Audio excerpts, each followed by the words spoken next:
Hello, my dear students. Welcome back. So, yesterday I started the Mendel's law of inheritance. Clear?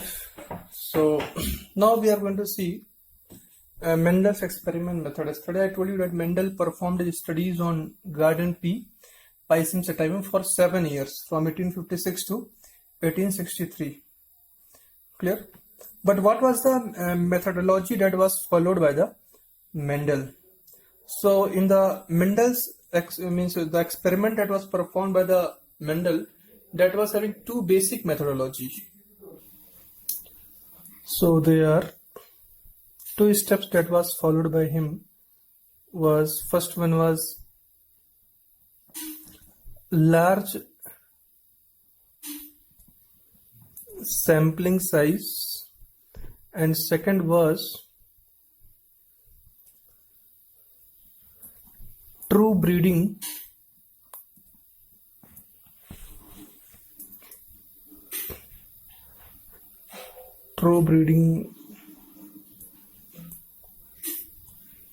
pea plant varieties.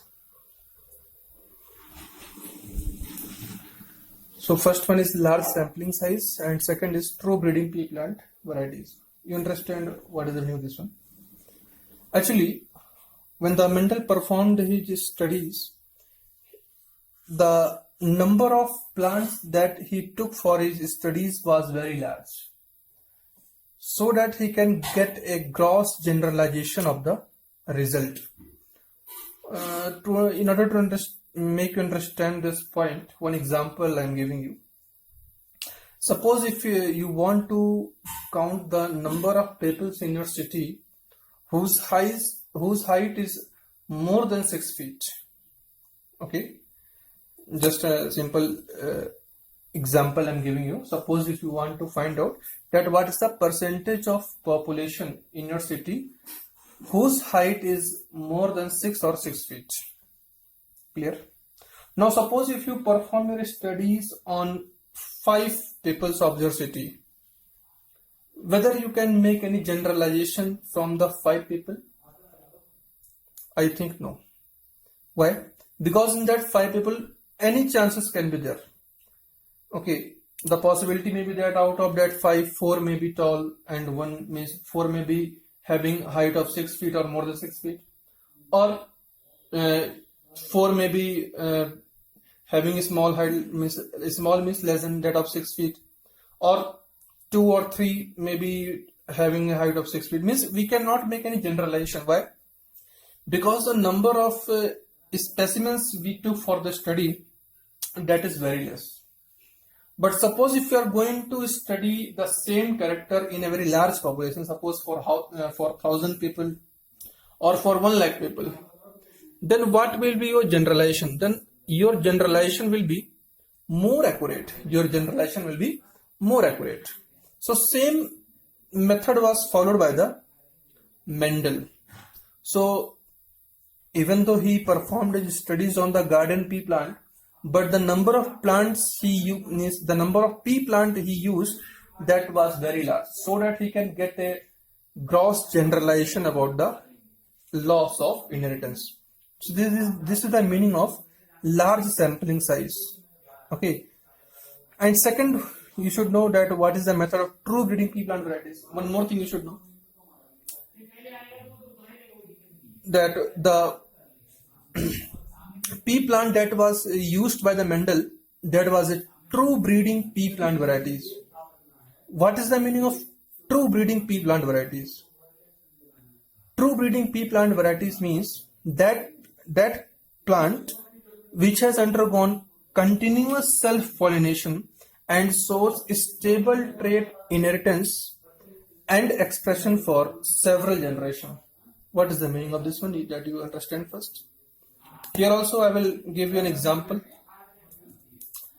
Suppose if you want to get a pea plant which is pure for a particular character, okay, which is pure for a particular character, means that plant will be pure, means either tall or dwarf, because only two conditions are possible, either that the height of the plant will be tall or it will be dwarf.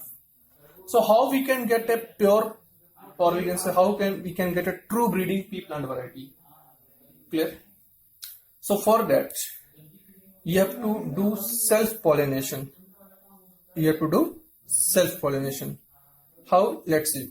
Suppose if you want to get a pea plant which is pure for its tallness, means that plant should be tall, then how you will get that plant which is tall, or we can say how that plant should be tall for that character. Not tall means we can say how we can get a true breeding character and that character is tall. So what you do, you take a pea plant, propagate it, do the self-pollination, and after the self-pollination you will get a population of the next generation.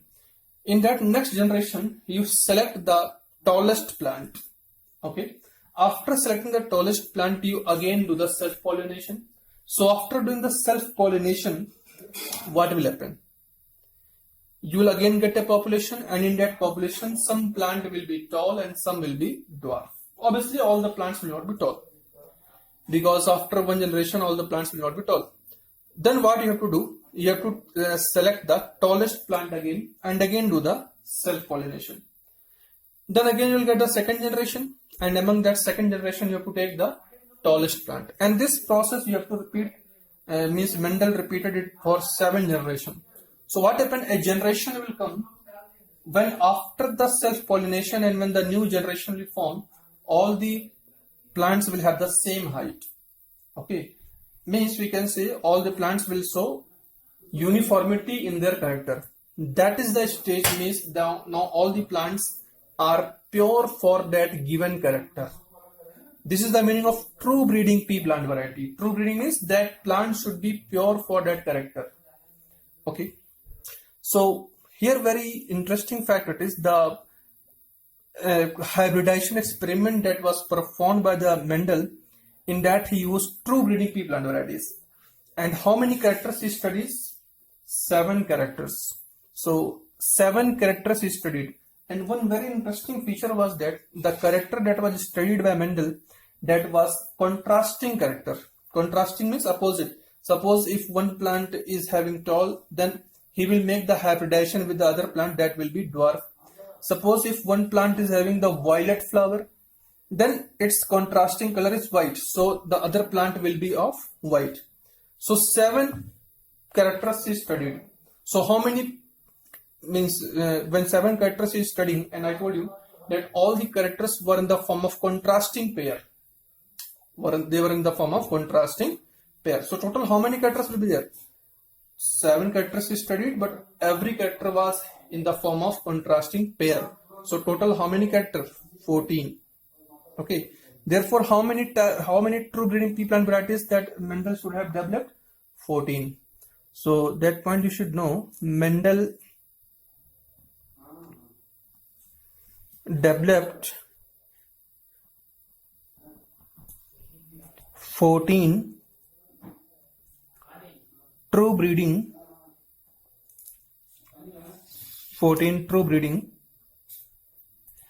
pea plant variety. What are that 14 true breeding pea plant variety? That also we will discuss. But in the examination, this true breeding character, definition of true breeding character, or we can say pure line character is asked. So you should know what is the meaning of true breeding character or pure line character. So a true breeding character, or we can say true breeding line, is one that have undergone continuous self-pollination,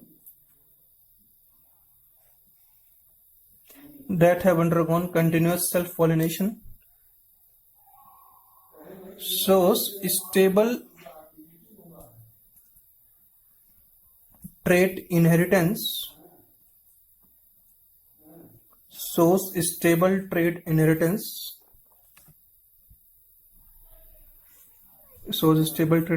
and expression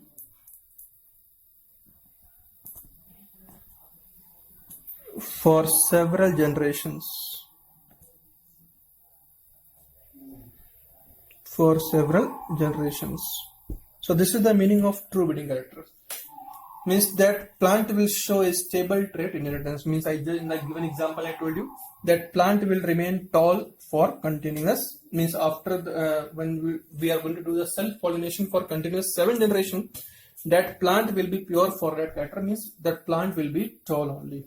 After that the height of plant will not increase. Means at that point we can consider that means the plant is not pure, or we can say it is true breeding character.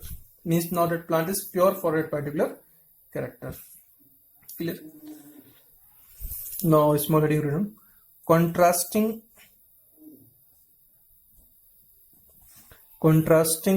characters, or we can say trait, studied by Mendel.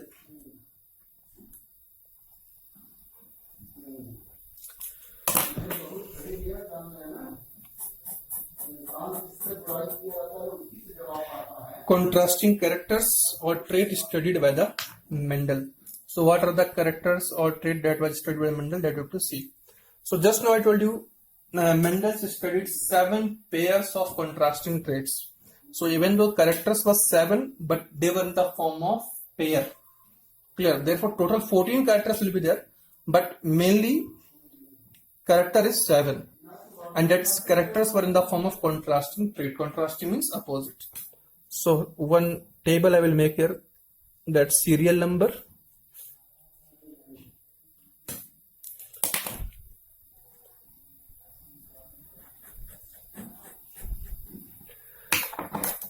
then characters,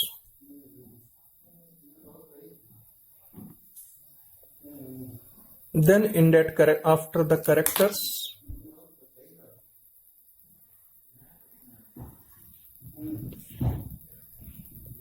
next is traits, and that traits, I'm telling you that the traits were in the form of contrasting pair. Therefore this traits you can divide into 2.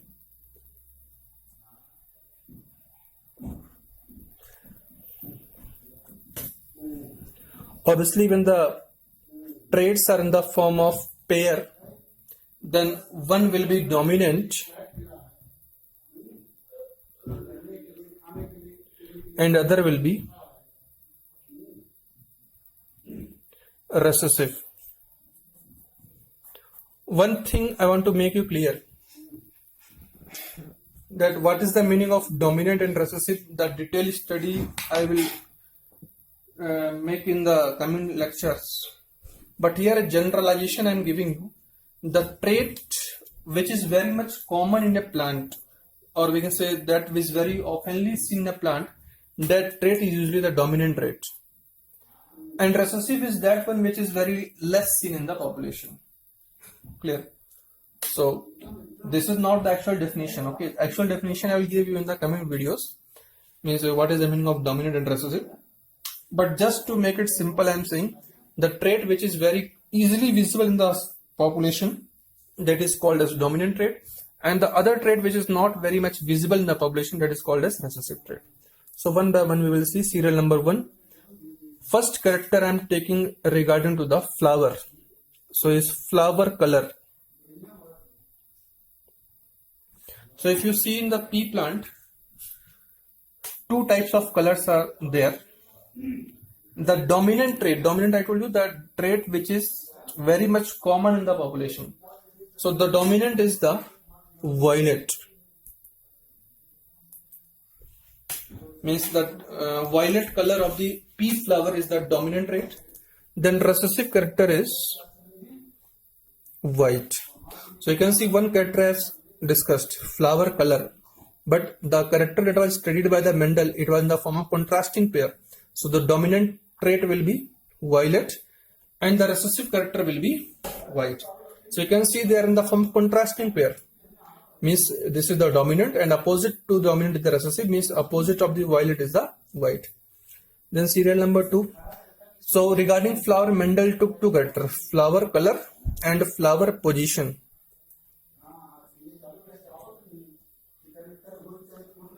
Flower position. In flower position also two characters will be there. Obviously that will be contrasting to each other. So the dominant is the axial and the recessive is the terminal. What is the meaning of this axial and terminal? Suppose if this is a stem of the pea plant, and if the flowers are born on the axis, suppose here one, second one, third one, fourth one, fifth one, means the flower are present on the main axis of the plant, then that character is called as axial flower, and this is a dominant trait. This is a dominant trait. Then terminal, if the flowers are attached terminally here, okay, all the flowers are attached terminally, so this is a recessive trait. Clear? If you want to see the diagram in NCERT, you can see the diagram also on page number 70. You can see axial flowers are shown. The flowers are present on the axis, and terminal means the flowers are, all the flowers are present on the terminal. But terminal, the presence of terminal flower is a recessive character. So these two characters were taken by the Mendel regarding the flower. Then comes the pod. What is the meaning of pod? Pod means that structure you might have seen. The pod is the structure inside which the seed is present. That is called as what? Pod. So regarding pod, two characters were studied by the Mendel. Pod shape.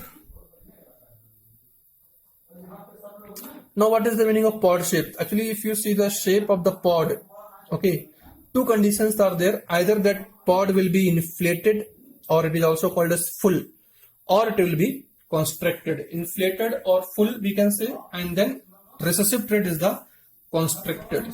So first I'll write down inflated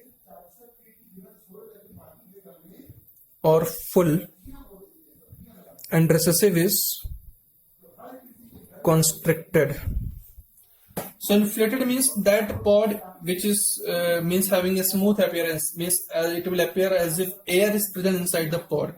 Then that condition, that is called as inflated or full. And constricted. Constricted means it will be rough.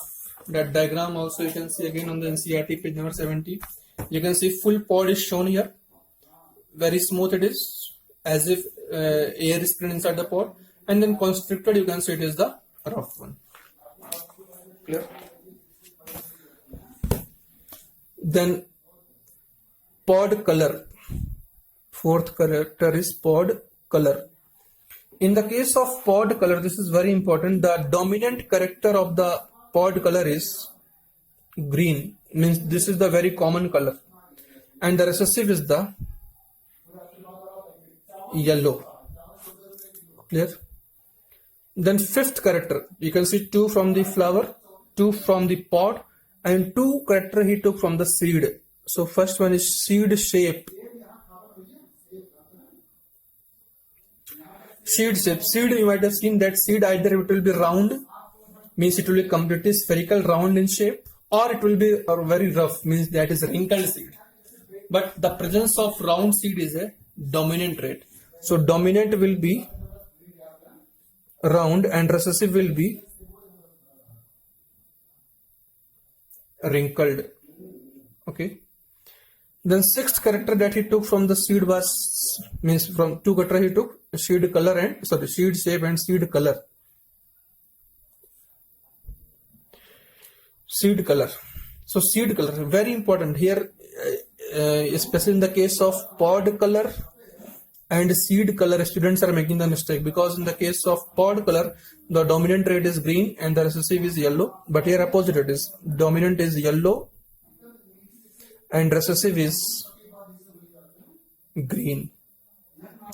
And the last character that was studied by the Mendel was stem height.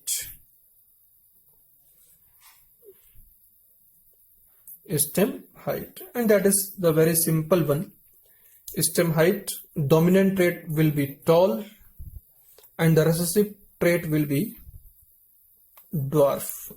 That's why in a population you can see maximum plants are tall, because that is a dominant trait. Clear? So these are 7 characters. You can see these are 7 contrasting traits, and that you have to remember. In the examination, sometimes there is the question that which of the following character was not studied by the Mendel. Okay, so some 4 options there will be. In that, one character will be there, that will be odd one, means that was not studied by the Mendel. Or they may ask the dominant trait and the recessive trait. Clear? So this completes the Mendel's experiment method. Now in the next video, I will start the cross that was performed by the Mendel.